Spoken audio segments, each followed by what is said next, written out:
Hi, I'm Kerry Grinkmeyer. I'm a retired financial advisor, and I'm now the host of Best of Us Investors. I have another channel called Best of Us in Retirement, but this is the second in a series of videos that I'm doing that I'm choosing to title Investing in the Stock Market for Exponential Returns. This is class number 2. What I'm basically trying to do is structure it like a college course that I want to share my 76 years of knowledge, my probably 20 years of experience in investing with you, and give you an outlook that might be different than what you're accustomed to. I invest in the future. I have learned I cannot compete with the Wall Street gurus because they have quantum computers. They do millisecond trading. They see my stop loss orders, which I don't do. And so I can't compete with them. So why should I? I also recognize that they basically are slaves to the quarterly report as to how they're doing. So I try to get out of the short game. I do not do swing trading. I do not do day trading. I look into the future and invest in accordingly. In the first video, I suggest that you read 2 books, one, The Big Nine, and the second, The Accidental Superpower. And I hope you've gone down into this description, you've ordered them. If you don't like to read, sign up for Audible. For $16 a month, you can get one book, and then you can put it on your phone, put in some earphones, and go for a long walk and learn something. And if you're like me, then you'll buy the book. So I'm hoping we're at that point. And refer back to these videos as you go through. So the second element of it is, as I said, I invest in the future. I think the stock market is going to continue to go up as long as we have low interest rates, that we keep inflation under control, and that technology continues to go forward, and that the government keeps printing money. As I said before, that money has to go somewhere. All you got to do is figure out where it's going and who is implementing the change that we are facing in the future. So what I want to do in this video is share with you the window that I look through to see what is happening in the future. And there are a number of them. So that's what we're going to talk about today, what the future is going to look like. And once you understand what the future is going to look like, you'll gain some knowledge as to where you want to put your money. So that's what we're going to do in this video. I'll be right back. I have to explain to you here that I'm not your financial advisor. I'm merely here for entertainment and education. And to reciprocate my efforts, I would encourage you to hit the like button and subscribe and become a part of our tribe. I'll be right back. Best of Us Investors presents Kerry Grinkmeyer.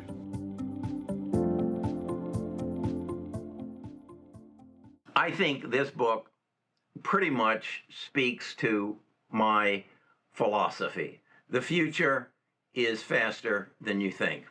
I would add the word coming. The future is coming faster than you think. This is a book that was actually written, I believe it was in 2019, I believe. So it was before the Corona crisis. So they didn't know what was going to happen.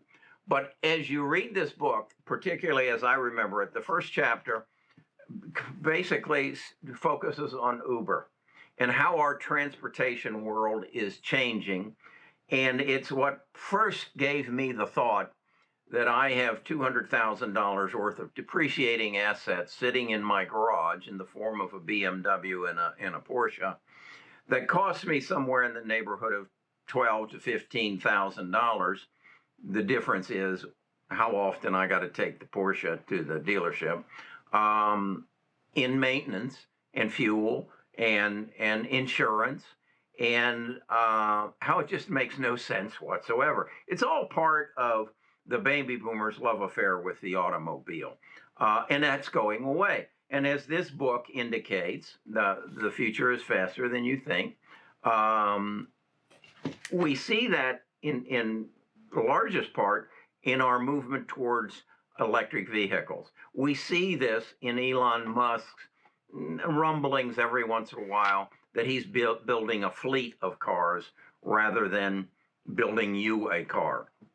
I think Elon's real ambition is to own all the cars and either through Uber or Lyft or through their own service, provide you with instant transportation that is actually cheaper than owning a vehicle and maintaining a vehicle.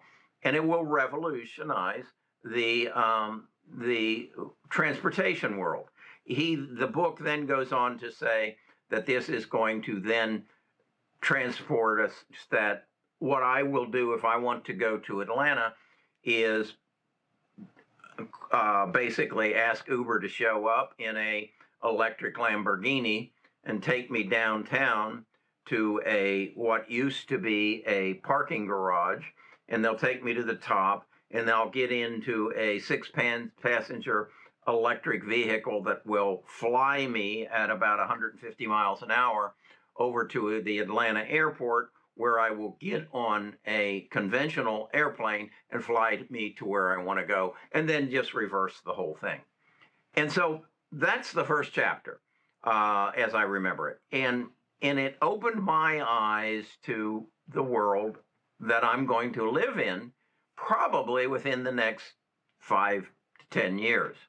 It then goes into how entertainment is going to change through the use of augmented reality and the use of virtual reality. I just recently did a video on Immersions. Was that the name of it?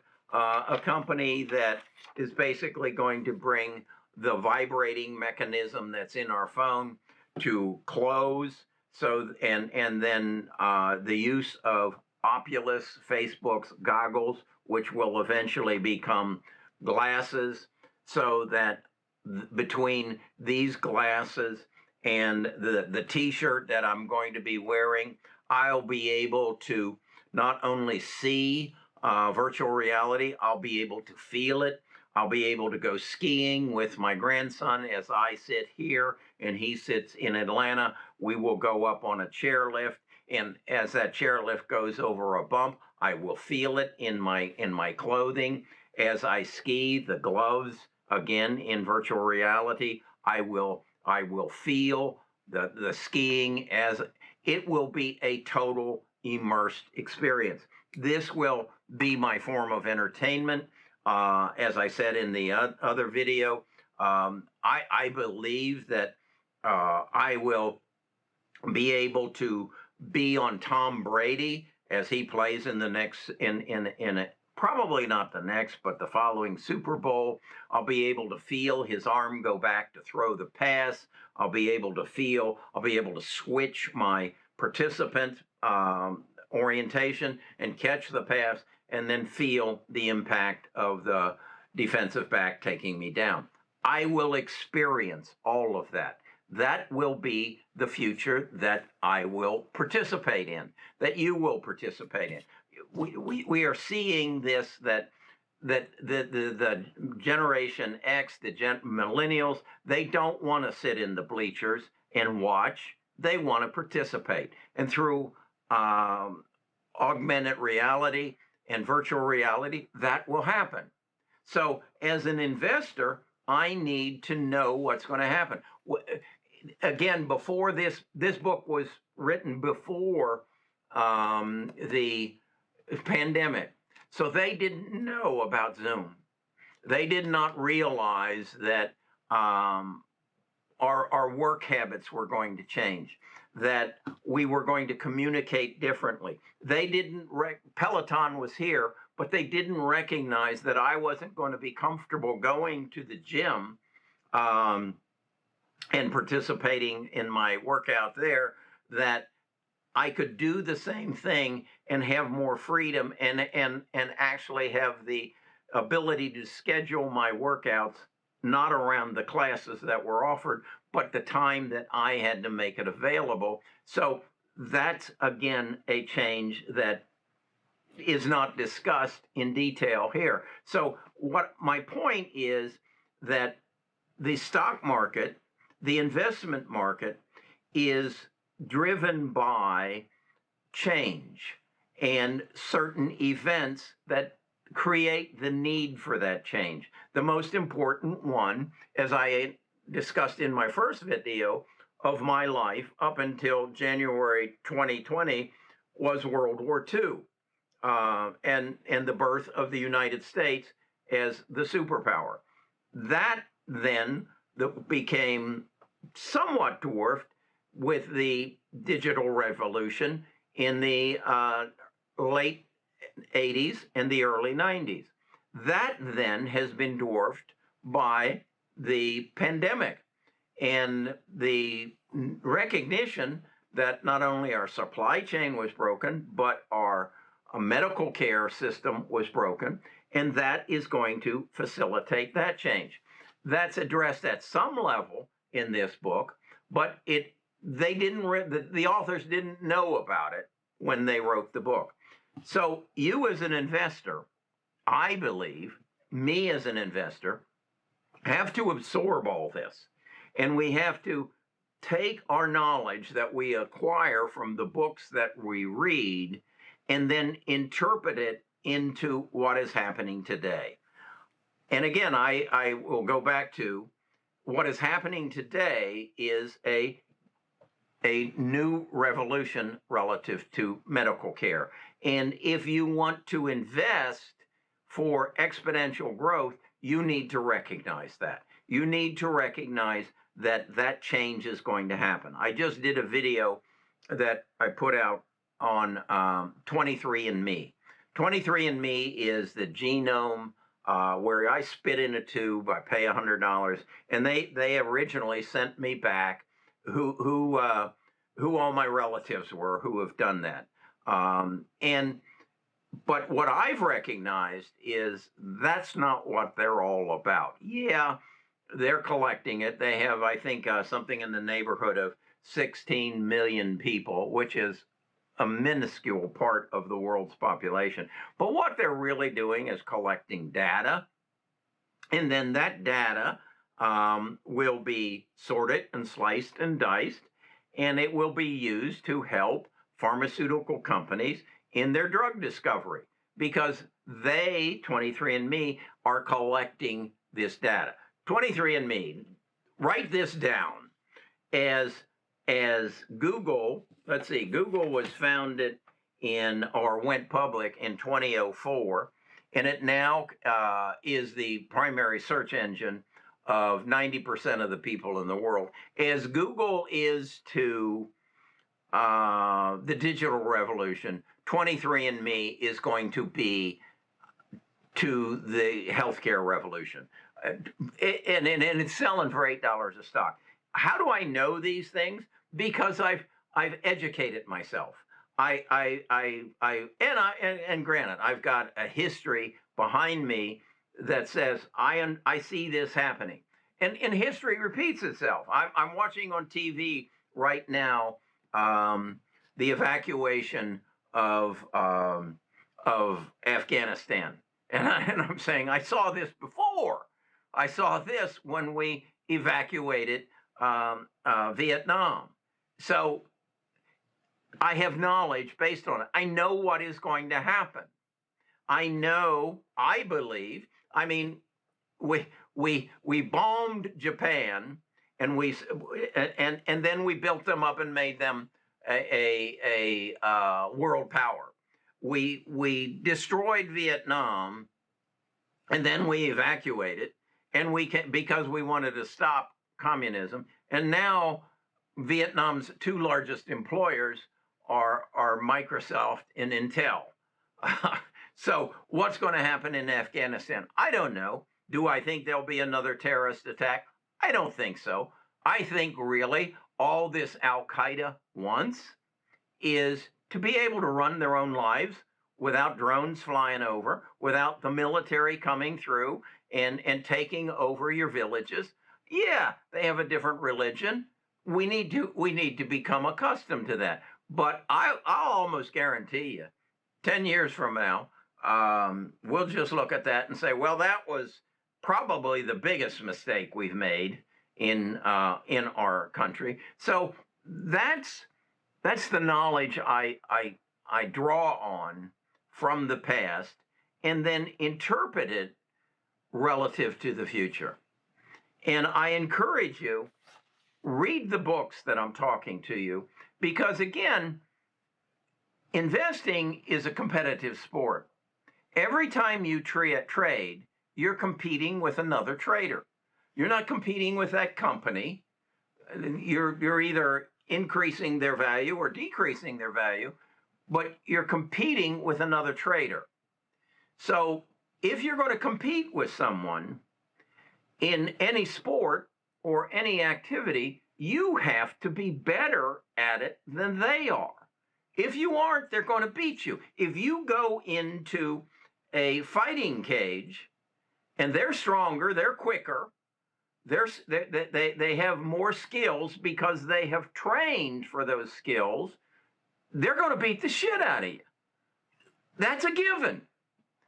It's a given in the stock market that if you don't have an advantage on the long term, they're going to beat the shit out of you. So what should you do about it? What should you do? You should train. You should educate yourself. You should become better. You should get out of that cage because you can't beat them.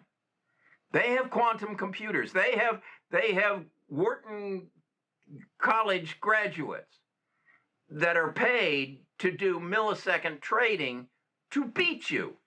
So why would you play in that game?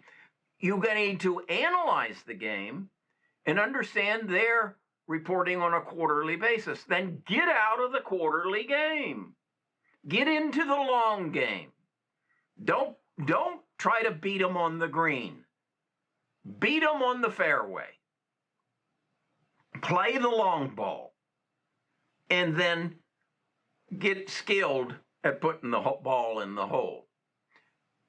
And where that is, as I say, is understanding the world you live in and what's going to happen as a result of what happened today.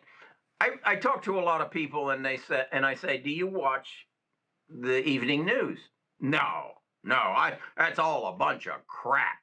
I don't watch the evening news. It's all fake. I don't care if it's fake or not. It's the news. And that's what the world is reacting to. I noticed in the last 2 days, we're not talking about the coronavirus as the number one story. We're talking about the evacuation of Afghanistan. That's top of mind. So, second in line, but it is second in line, is the coronavirus. What I'm telling you now is within the very near future, you're going to see that the public is going to say, my goodness, healthcare is changing. And it's going to be the number one story. It's going to be that you can go to your pharmacy and rather than get a pregnancy test, you can get an Alzheimer's test, or you can get a cancer test, or you can get a heart disease test.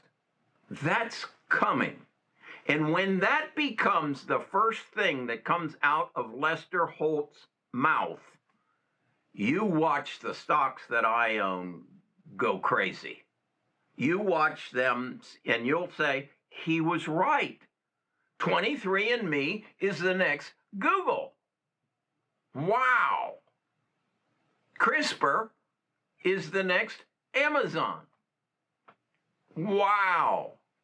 Why do I know that? Because I understand the world I live in. I read constantly. I search. I listen to quarterly reports, quarterly interviews. I come to understand who's running the company I want to invest in. And that's what you need to do if you want to get rich. If you want to gamble, okay, day trade, swing trade. But remember who you're playing against. And if you aren't smarter than them, it's only a matter of time. They will take your money away from you. Go to Las Vegas. Look at those casinos. Do you think they're making any money? They're palaces. They're palaces to the gods. Now go to Wall Street. Look where their palaces are. And you think you're going to beat them at their game? No. If you want to invest in the stock market for exponential returns, watch Class 1. You just finished Class 2. And Class 3, I'll give you the support that you need to understand why I'm investing in the healthcare revolution. That'll be next. All right. Do your reading. Become a student of the profession you choose to participate in. If you don't, you're going to lose.